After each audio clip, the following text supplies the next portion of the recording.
آج ہم ایک بہت ہی آپ کہیں دلچسپ قدیم روایت کی گہرائی میں جا رہے ہیں۔ جی ایک کہانی جو ناوجو ثقافت سے آئی ہے اور یہ ہمیں ستاروں کے بننے کا ایک بالکل الگ نظریہ دیتی ہے۔ بالکل، یہ صرف قصہ نہیں ہے بلکہ انسانی فطرت اور آپ کہیں کائنات کے نظام پر ایک بڑا دلچسپ تبصرہ بھی ہے۔ صحیح۔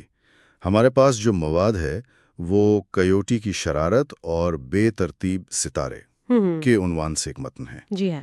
تو آج کی گفتگو کا مقصد صرف کہانی سننا نہیں ہے بلکہ اس کے کرداروں کو سمجھنا ہے، خاص طور پر کویوٹی کو۔ بالکل، اس کے کردار، اس کے اعمال کے نتائج اور جو سبق اس سے ملتا ہے نسل در نسل۔ ہاں، اور یہ جو کشمکش ہے نا، جلد بازی اور سوچ سمجھ کر کام کرنے کی، یہ کہانی اس بارے میں کیا کہتی ہے؟ بالکل، تو آئیے اس پر ذرا تفصیل سے بات کرتے ہیں۔ چلیں شروع کرتے ہیں۔ کہانی کا آغاز ہوتا ہے ایک تصور سے۔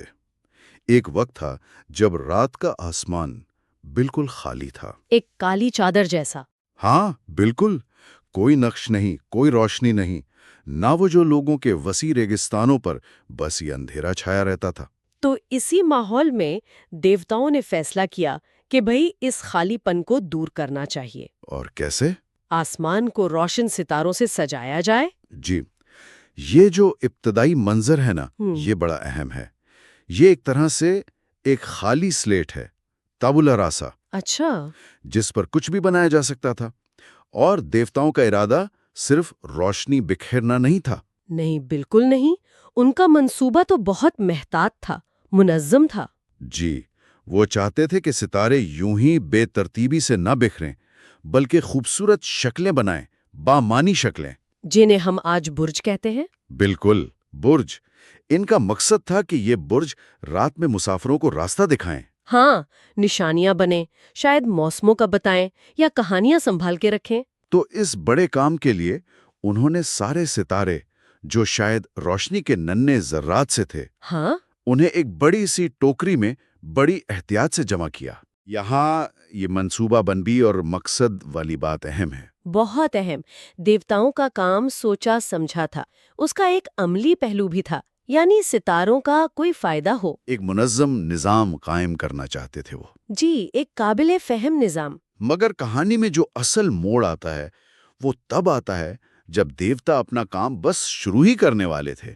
عین اسی وقت۔ ہاں، عین اسی وقت کون آ جاتا ہے؟ کویوٹی۔ کویوٹی۔ اور یہ کوئی عام کویوٹی نہیں، یہ نوازو روایات کا مشہور ٹرکسٹر ہے۔ جی ہاں، چالاک، شرارتی۔ اپنی مرضی کا مالک، نتائج کی پرواہ نہیں کرتا، بس جو دل میں آیا کر دیا۔ اور متن کہتا ہے کہ اس کی آنکھوں میں ایک خاص شرارت چمکتی تھی۔ جی، یہ کویوٹی کا کردار جو ہے نا، پرانی کہانیوں میں اکثر ایک بڑی طاقتور قوت ہوتا ہے۔ اچھا۔ ہاں، وہ صرف جلد باز نہیں ہوتا، وہ نظام کو چیلنج کرتا ہے، روایت سے بغاوت کرتا ہے۔ تو اس کی موجودگی فوراً دیوتاؤں کے منظم منصوبے کے بالکل الٹ ہو گئی۔ بالکل، ایک تضاد پیدا ہو گیا۔ ترتیب بمقابلہ بے ترتیبی، صبر بمقابلہ فوری نتیجہ، منصوبہ بندی بمقابلہ بس جو ہو جائے۔ تو جیسے ہی کویوٹی وہاں پہنچا، اس نے دیکھا دیوتا کتنی احتیاط سے، آہستگی سے کام کر رہے ہیں۔ وہ بے چین ہو گیا۔ ہاں، بے چین ہو گیا۔ متن کے مطابق اس نے فوراً کہا، ارے یہ کام تو بہت سست ہے، اتنا وقت کون لگائے گا؟ ایسے تو صبح ہو جائے گی۔ بالکل، لاؤ میں یہ کام چٹکیوں میں کر دیتا ہوں۔ اس کے لہجے میں بے صبری تھی اور شاید دیوتاؤں کے طریقے پر تنقید بھی۔ جی، یہ نقطہ اہم ہے کہ وہ اسے سست کہہ رہا ہے۔ یہ صرف وقت کا مسئلہ نہیں ہے۔ تو پھر کیا ہے؟ شاید وہ اس منظم طریقے کو ہی غیر ضروری سمجھ رہا ہے، بورنگ۔ اچھا۔ اس کا خیال ہے کہ نتیجہ فوراً آنا چاہیے، چاہے جیسا بھی ہو۔ ظاہر ہے دیوتاؤں نے اسے روکنے کی کوشش کی ہوگی۔ یقیناً سمجھایا ہوگا کہ بھائی صبر کرو، یہ اہم کام ہے، ہمارا ایک منصوبہ ہے، ایک مقصد ہے۔ لیکن کویوٹی وہ کہاں سننے والا تھا؟ اپنی فطرت کے مطابق اس نے ایک لمحے میں وہ ستاروں سے بھری ٹوکری دیوتاؤں سے چھین لی، اور پھر بغیر سوچے سمجھے پوری طاقت سے ٹوکلی ہوا میں اچھال دی۔ سارے ستارے آسمان پر بکھیر دیے، ہر طرف پھیل گئے۔ یہ لمحہ کہانی کا آپ کہیں کلائمیکس ہے۔ ہاں، کویوٹی کا یہ ایک عمل جو شاید چند سیکنڈ کا ہوگا، اس نے کائنات کی تخلیق کا منصوبہ ہمیشہ کے لیے بدل دیا۔ وہ ستارے جو منظم برج بننے والے تھے، اب آسمان پر ہر طرف بے ترتیبی سے پھیل گئے، کوئی شکل نہیں، کوئی راستہ نہیں، کچھ اکٹھے ہو گئے، کچھ اکیلے رہ گئے، کچھ قریب کچھ دور۔ آسمان پر ایک بالکل رینڈم نقشہ بن گیا۔ دیوتاؤں کا رد عمل کیا تھا؟ ظاہر ہے غصہ۔ شدید ناراض ہوئے۔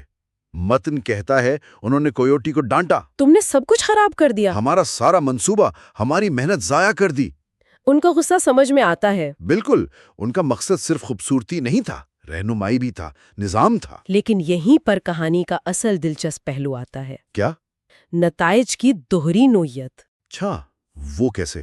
ایک طرف تو دیوتاؤں کا منصوبہ ناکام ہو گیا، وہ منظم رہنمائی وہ تو ممکن نہ رہی، ٹھیک۔ لیکن دوسری طرف جب عام لوگوں نے رات کو اس نئے آسمان کو دیکھا تو متن کہتا ہے وہ حیران رہ گئے۔ حیران؟ جی، ان بے ترتیب بکھرے ستاروں میں ایک عجیب، ایک وحشی سی خوبصورتی تھی۔ اچھا، یعنی وہ نپی تلی خوبصورتی نہیں جو دیوتا چاہتے تھے؟ نہیں، بالکل نہیں۔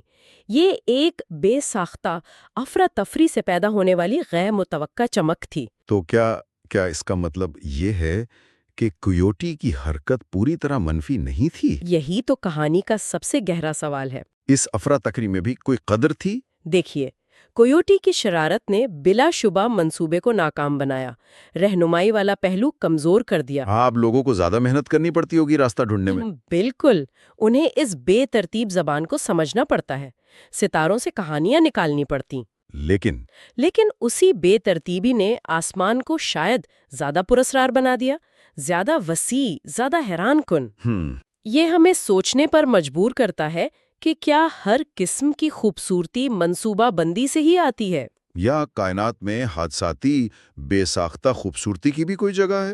بالکل، یہ تو حقیقی زندگی جیسا ہے۔ ہاں، کئی بار بہترین منصوبے ہوتے ہیں، پھر کچھ غیر متوقع ہو جاتا ہے اور وہ پٹری سے اتر جاتے ہیں، لیکن ان تبدیلیوں سے کبھی کبھی کچھ نیا، کچھ دلچسپ بھی نکل آتا ہے۔ صحیح۔ تو کویوٹی کی حرکت کے نتائج ملے جلے تھے؟ جی، نقصان بھی ہوا، یعنی منظم رہنمائی ختم ہوئی اور ایک نئی قسم کی غیر ارادی خوبصورتی بھی پیدا ہوئی۔ یہ صورتحال ہمیں یاد دلاتی ہے کہ جلد بازی اور بے صبری کے نتائج اکثر پیچیدہ ہوتے ہیں۔ شاذ و نادر ہی وہ مکمل طور پر مثبت یا منفی ہوتے ہیں۔ کویوٹی نے جو کیا وہ تخلیق اور تباہی کا ایک عجیب سا ملاپ تھا۔ بالکل، اس نے ایک منصوبے کو تباہ کیا لیکن ایک نئی حقیقت بنا دی۔ اور شاید اسی وجہ سے یہ کہانی نوا جو ثقافت میں اتنی اہم ہو گئی۔ جی ہاں، یہ صرف یہ نہیں بتاتی کہ ستارے کیسے آئے، بلکہ یہ نسل در نسل منتقل ہونے والا ایک سبق بن گئی۔ اس نے لوگوں کو، خاص طور پر بچوں کو سکھایا۔ کیا سکھایا؟ یہی کہ جلد بازی اگرچہ بظاہر فوری نتیجے لاتی ہے اور کبھی کبھی غیر متوقع طور پر خوبصورت بھی ہو سکتی ہے، جیسے یہ ستاروں بھرا آسمان، لیکن یہ اصل منصوبے کو نقصان پہنچاتی ہے اور اس کے منفی اثرات بھی ہو سکتے ہیں۔ تو بنیادی اخلاقی سبق تو واضح ہے، جلد بازی کے خطرات۔ جی، جلد بازی کے خطرات اور سوچ سمجھ کر صبر سے کام کرنے کی اہمیت۔ متن میں ذکر ہے کہ بچے بھی یہ کہانی سن کر کہتے تھے ہمیں کویوٹی کی طرح جلد بازی نہیں بننا چاہیے۔ ہاں، یہ ان کے لیے ایک ٹھوس مثال بن گئی بے صبری کے ممکنہ نقصانات کی۔ لیکن کیا یہ سبق صرف اتنا ہی ہے کہ جلد بازی نہ کرو، یا اس میں کچھ اور گہرائی بھی ہے؟ میرے خیال میں تو گہرائی زیادہ ہے۔ کیسے؟ یہ کہانی صرف جلد بازی کے خلاف تنبیہ نہیں، یہ انسانی فطرت کے دو متضاد پہلوؤں کو بھی دیکھتی ہے۔ کون سے دو پہلو؟ ترتیب کی خواہش اور انتشار کی طرف ایک طرح کی کشش۔ اچھا، دیوتا ترتیب، پیشن گوئی، کنٹرول کی نمائندگی کرتے ہیں، اور کویوٹی بے ترتیبی، غیر متوقع پن، بے ساختگی کا مظہر ہے۔ تو کہانی یہ نہیں کہتی کہ ایک صحیح ہے اور دوسرا غلط؟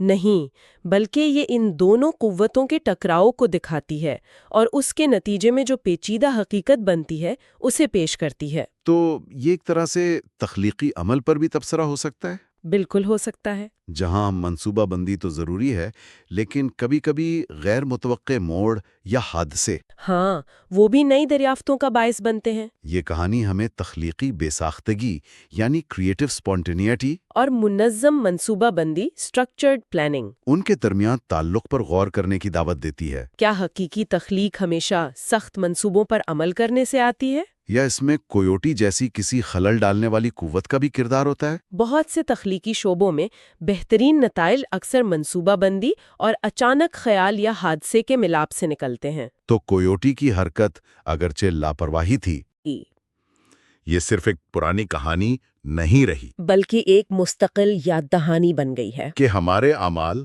خاص طور پر جلد بازی میں کیے گئے اعمال، ان کے دور رس اور اکثر غیر متوقع نتائج ہوتے ہیں۔ اور یہ نتائج صرف منفی نہیں ہوتے۔ نہیں، وہ ہماری دنیا کی ساخت، ہمارے تجربات کی نوعیت کو بنیادی طور پر بدل سکتے ہیں۔ اور یہ سبق تو عالمگیر ہے۔ بالکل۔ ہر ثقافت میں ایسی کہانیاں ملتی ہیں جو صبر اور جلد بازی، ترتیب اور افراتفری سے جڑی ہوں۔ کویوٹی کی یہ کہانی ناواہو لوگوں کے لیے کائنات کو سمجھنے کا ایک ذریعہ تھی، اور آج ہمارے لیے یہ انسانی حالت پر غور کرنے کا ایک موقع فراہم کرتی ہے۔ یہ ہمیں سکھاتی ہے کہ دنیا ہمیشہ ہماری منصوبے بندی کے مطابق نہیں چلتی، اور ہمیں غیر متوقع حالات سے نمٹنے اور ان میں معنی تماش کرنے کے لیے تیار رہنا چاہیے۔ تو اگر ہم اس ساری بات چیت کا خلاصہ کریں، کویوٹی اور ستاروں کی یہ نواجو کہانی صرف ستاروں کے بننے کا ایک خوبصورت قصہ نہیں ہے۔